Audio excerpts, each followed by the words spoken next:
हम लोग बात कर रहे हैं आज सेंटर ऑफ मास की। सबसे पहले हम लोग सेंटर ऑफ मास के बारे में जानें कि सेंटर ऑफ मास होता क्या है। सेंटर ऑफ मास का मतलब हो गया वह पॉइंट जहां पर किसी भी बॉडी का टोटल मास एक्ट करता है, उसे हम क्या बोल देते हैं, सेंटर ऑफ मास। किसी भी बॉडी का अगर टोटल मास जहां पर एक्ट करेगा उसे हम लोग सेंटर ऑफ मास बोलेंगे। जैसे मैं तुमसे कहूं कि मान लो मैंने जितनी भी बार mg लिया है वो हमेशा कहां से लिया गया है, बीच से लिया है। हमेशा कहां लिया है, कोई भी ब्लॉक मैंने जितने भी लिए हैं, एनएलएम पूरा पढ़ा दिया, सब कुछ यहीं से तो लिया था। मैंने बीच से ही क्यों लिया, मैंने बीच से इसलिए लिया क्योंकि बीच में क्या लगता था, सेंटर ऑफ मास होता है। किसी भी बॉडी का सेंटर ऑफ मास कहाँ होता है, बीच में। जहां पर सेंटर ऑफ मास होता है वहीं पर एक्ट क्या करता है, मास, mg। अब जरूरी थोड़ी नहीं है कि एक ही सारी किसी भी बॉडी का एक ही पॉइंट पर मास एक्ट कर रहा है, और ये भी जरूरी नहीं है कि जैसे मान लो तुम एक रिंग ले लो, रिंग ले लिया हमने, तुम्हें पता है कोई भी रिंग होगी, कोई भी जो तुम्हारी रिंग हो गई, कड़ा हो गया, चूड़ी हो गई, कुछ भी हो गया, उसमें क्या होता है, जो मास होता है वो चारों ओर होता है, बीच में कुछ मास होता है नहीं। लेकिन इसका जो सेंटर ऑफ मास होता है वो कहां होता है, बीच में।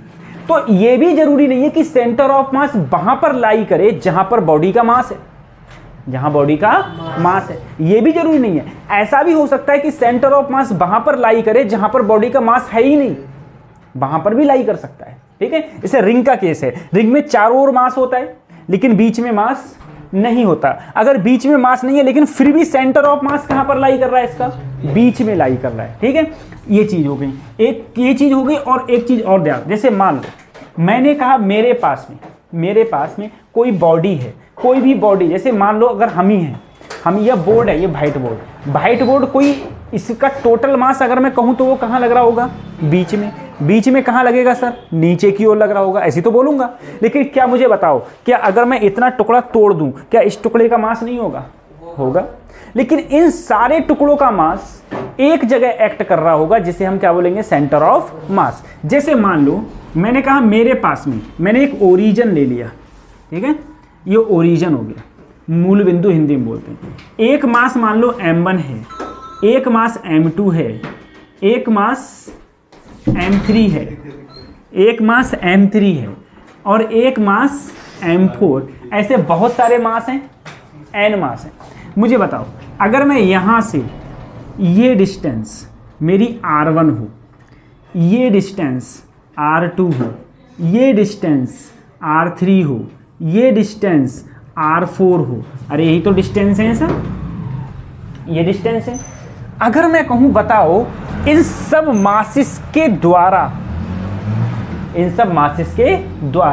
लगने वाला सेंटर ऑफ मास कहां होगा, क्योंकि किसी भी बॉडी पर कोई एक मास नहीं होता है, बहुत सारे मासेस से मिलके ही कोई बॉडी मिलती है। समझ आ रही? जैसे मकान है, मकान क्या तुम्हारा ईंटों से मिलके बना है? नहीं, ईंट भी है, रेत भी है, सरिया भी है, सीमेंट भी है, सब कुछ है, नहीं है? हाँ, तो उससे मिलके बनता है। तो अगर मैं इसका कहीं पर r सेंटर ऑफ मास देखूंगा तो कैसे लिखूंगा बेटा, m1 और ये distance r1, m2 r2, m3 r3, ऐसे चलता रहेगा mn rn upon total mass देखो m1 m2 dot dot dot क्या लगेगा, mn, यही तो मास होगा टोटल। ठीक है, ये होगा इसमें। अब जरा सोचो सर, अगर r की वैल्यू x और y के टर्म में पता हो, सर x और y के टर्म में कैसे? जैसे मैंने कहा मान लो r1 तुम्हें जो दे रखा हो वो दे रखा हो x1, r2 जो तुम्हें दे रखा हो x2, ऐसे ही r3 जो तुम्हें दे रखा है x3, ऐसे दे रखा हो। तो अगर इसी कंडीशन होगी तो क्या होगा, तो सर XCM अलग होगा, YCM, सही है, XCM अलग होगा, YCM अलग। फिर कैसे करेंगे हम लोग, फिर कैसे, सबसे पहले देखो RCM के तो ये फार्मूला हो गया।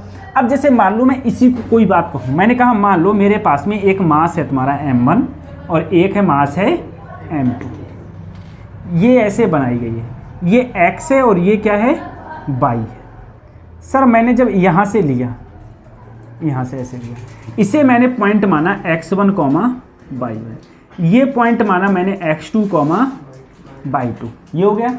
अगर मैं सबसे पहले XCM लूँ, क्योंकि x अब तो XCM भी लिया जाएगा और BCM भी लिया जाएगा। सर अगर मैं XCM लूँ तो क्या होगा, m1x1 plus m2x2 upon m1 plus, ऐसे ही अगर मैं BCM लूँ तो m1/1 m2/2 upon m1 plus, अगर बेटा ये x1/1 z1 भी होता और यहाँ पर क्या होता z2 होता, तो यहाँ पर ZCM भी आता। ZCM क्या आता, m1 z1 m2 z2 m1 plus, अगर यहाँ पर m3 वाला भी कोई पार्ट होता तो प्लस में m3 x3 प्लस और बट्टे में m1 m2 प्लस m3, ऐसे ही इन सब में भी ऐड हो जाता। सर अब हमारे ये समझ में नहीं आया आप ये क्या बातें कर रहे हो। जैसे मान लो एक तुमने कोई चीज़ ओरिजिन ले लिया, कोई भी चीज़ ले ली, कोई भी चीज़, जैसे मान लो कि तुमने अगर ये एक वाटर बोतल ले ली, ठीक है, ये पानी की बोतल ले ली, ठीक, पानी की बोतल तुमने ऐसे रख दी, तो देखो ये x भी है, y भी है और ये क्या है। अब मैं कहूँ इसका सेंटर ऑफ मास कहाँ होगा, तो इसमें जितने मासेस हैं, जितने भी मासेस हैं, अब एक मास थोड़ी नहीं इसके अंदर, ढक्कन का मास अलग, हर एक पर्टिकुलर प्लास्टिक के मॉलिक्यूल्स का मास अलग होगा, नहीं होगा, होगा, कितने होंगे, इन्फिनिटी लगभग बहुत सारे होंगे, ठीक है।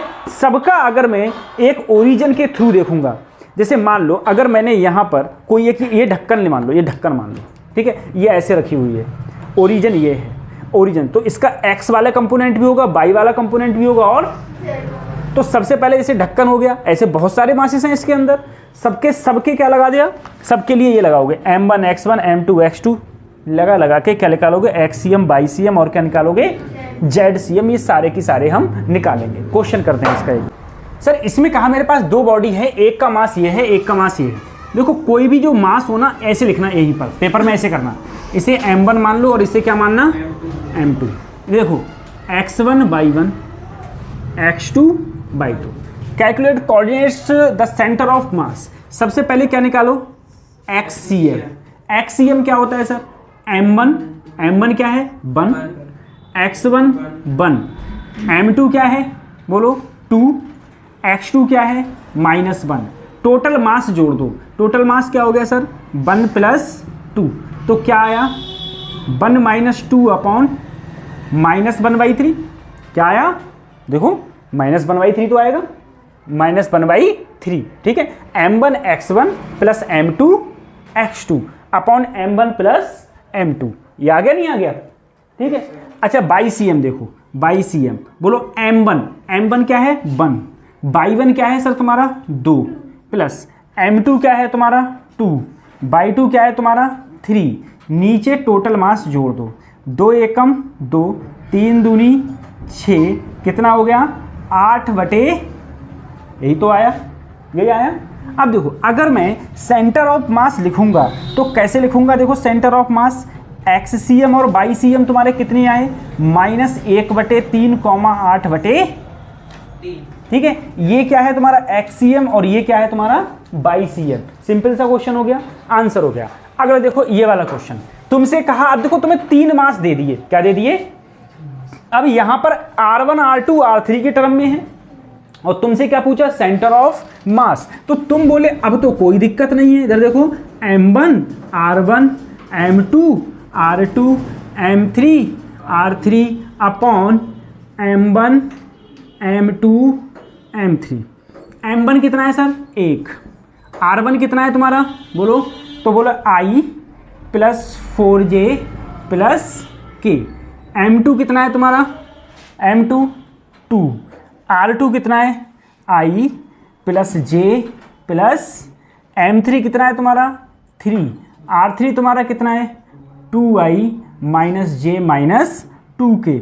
टोटल मास जोड़ दो, तो टोटल मास जोड़ोगे तो कितना हो जाएगा 6 कीजिए, 6 ही तो हो जाएगा, टोटल मास जोड़ो कितना आएगा 6। अब देखो यहाँ पर तुम मल्टीप्लाई करना तो जान ही गए होगे सब, ठीक है। मल्टीप्लाई यहाँ पर देखो, मल्टीप्लाई सारे की सारी कर दिया, यहाँ पर मल्टीप्लाई किया तो I + 4j + के, 2 से मल्टीप्लाई किया 2i 2j plus 2k, 6i 3j minus 6k upon क्या आया 6 आया।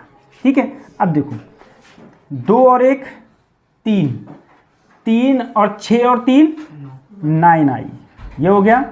ये देखो 4 और 2 6, 6 में से 3 गया प्लस का 3j के, 2 और 1 3 माइनस का 3k अपॉन क्या आया सर 3 कॉमन लिया, 3 कॉमन लिया तो 3i plus j minus k और 3 से काटा अपॉन, ये तुम्हारा आंसर किसका आया RCM, R centre of mass का आउट।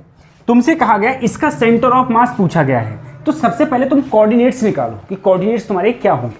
इसे क्या है, ये मूल बिंदु है 0,0, ठीक है।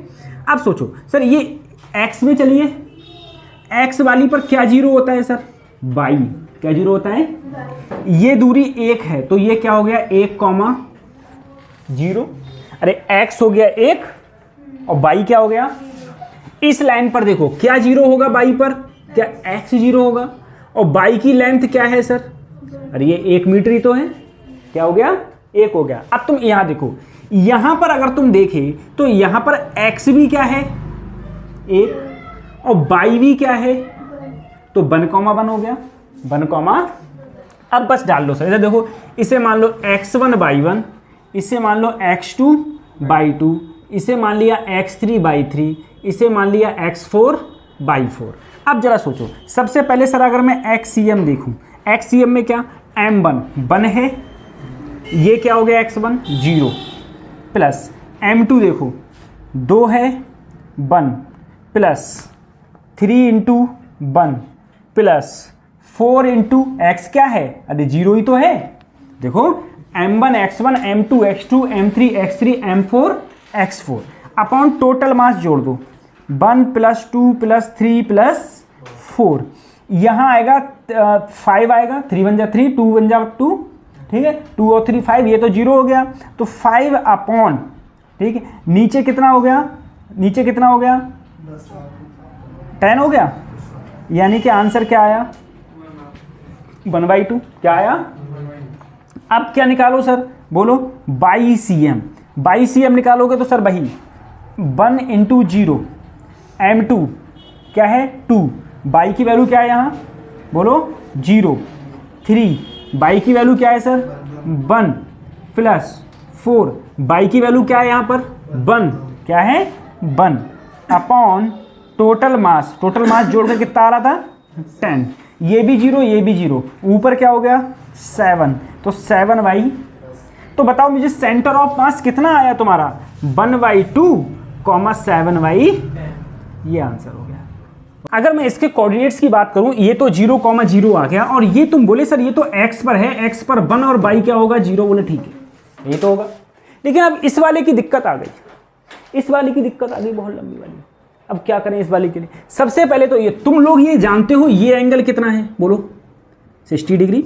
अरे भाई सेम है, इक्विलेटरल ट्रायंगल हो गया, समबाहु त्रिभुज, हर एक एंगल कितने का होगा 60 का। सर ये एंगल कितने का होगा 60 का, मैंने कहा बिल्कुल ठीक है। तुम बोले सर इसके ऊपर लंब डाल दो, परपेंडिकुलर डाल दिया, परपेंडिकुलर डालिए, ये एंगल कितने का है, अगर ये पूरा 1 है तो ये कितने हो गया, ये पूरा 1 है तो ये कितना हो गया, बोलो हाफ, क्या हो गया, अरे यही तो x है, ये क्या है, यानी कि सर इसका x क्या है हाफ, x क्या है y नहीं पता मुझे, y देखो, अरे बेटा इस वाले पॉइंट से तुम परपेंडिकुलर डालो, ठीक है यहाँ से इस पर परपेंडिकुलर डाला, ये इधर परपेंडिकुलर डाला, ये जो ये वाली दूरी है यही तो x है, अरे यही तो x है, तो x कितनी है ये हाफ, तो x की जगह क्या रख दिया, y क्या होगी, क्या ये वाली डिस्टेंस होगी।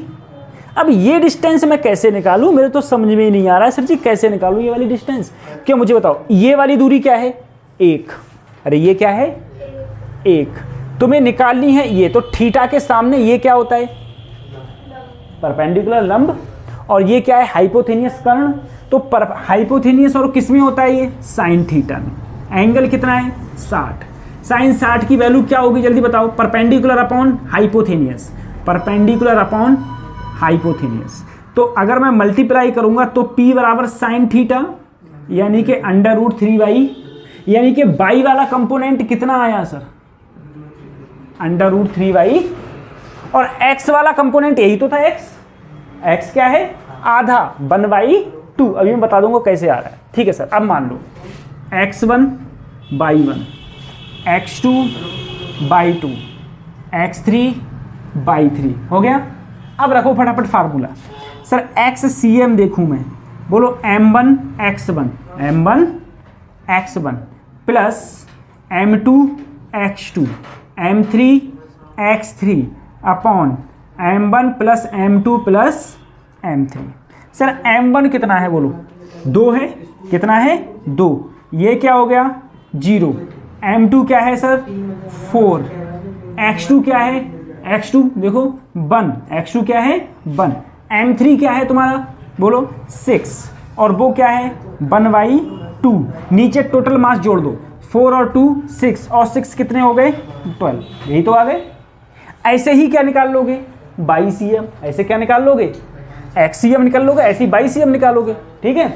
अब एक चीज को तुम समझो जो तुम लोग बहुत ज्यादा भूलते हो, क्या सर ये कोऑर्डिनेट्स कैसे आ गए, ठीक है, क्योंकि तुम लोग बायोलॉजी के स्टूडेंट हो और बायोलॉजी में तुम्हारे 12th का इंटर तक 10th तक रही होती है मैथ, उसके बाद में मैथ का नाम निशान तुम लोग भूल जाते हो, कौन सी मैथ कैसी मैथ, है ना। चलो